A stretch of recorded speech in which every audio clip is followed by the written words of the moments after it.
and feeling the atmosphere, but breathing in and out, feeling this divine light, divine luminosity, this stream of inspiration. Be open.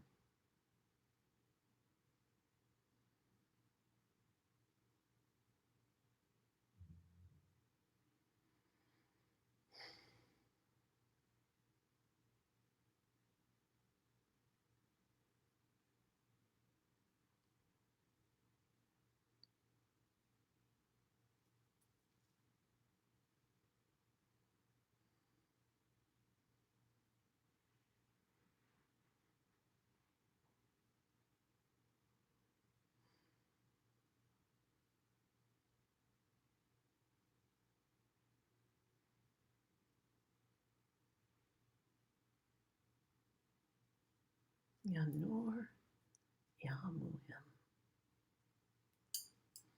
I inhale divine light and life. I radiate divine light and life.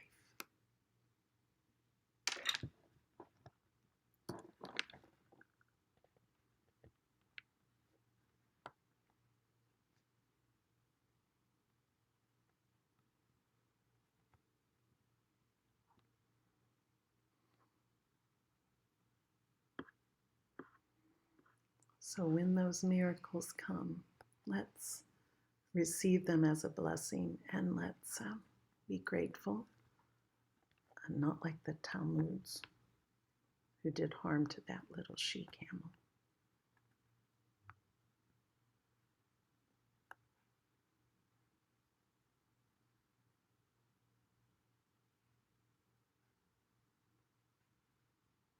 So I hope you'll take these practices and make good use of them. They're like your spiritual vitamins over the next week and next month until we meet again. I think our next class I have scheduled for July 16th, but we'll let you know. We'll circulate that information.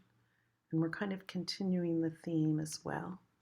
We'll look at further purification of the heart through the use of zikr and other practices as well next class. And let us ask, if anything here has been of benefit, that it may benefit all beings throughout all time and all space.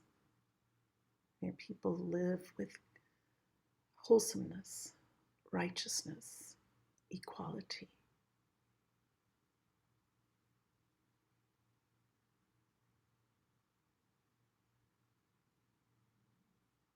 We send this vibration out, as Einstein himself said, sending out compassion to all beings in ever-widening circles.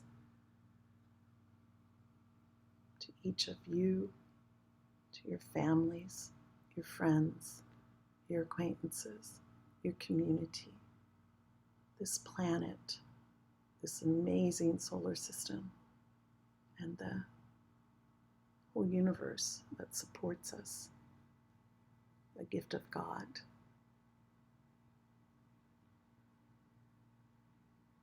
And if the class has been of benefit to you in some small way, consider making a contribution. We have a means for doing that on our website and through Facebook. Every little thing counts, and we put it to good use.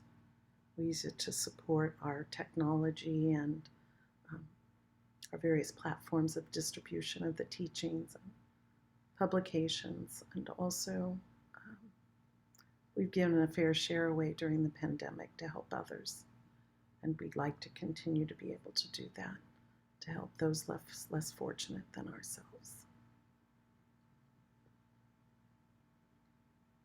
Let us say the prayer Khatun with palms pressed together. O thou, who art the perfection of love, harmony, and beauty, the Lord of heaven and earth, open our hearts that we may hear thy voice, which constantly cometh from within.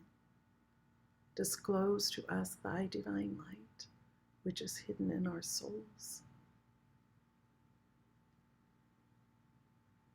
that we may know and understand life better. Most merciful and compassionate God, give us thy great goodness. Teach us thy loving forgiveness. Raise us above the distinctions and differences which divide men. Send us the peace of thy divine Spirit and unite us all in thy perfect being. Om.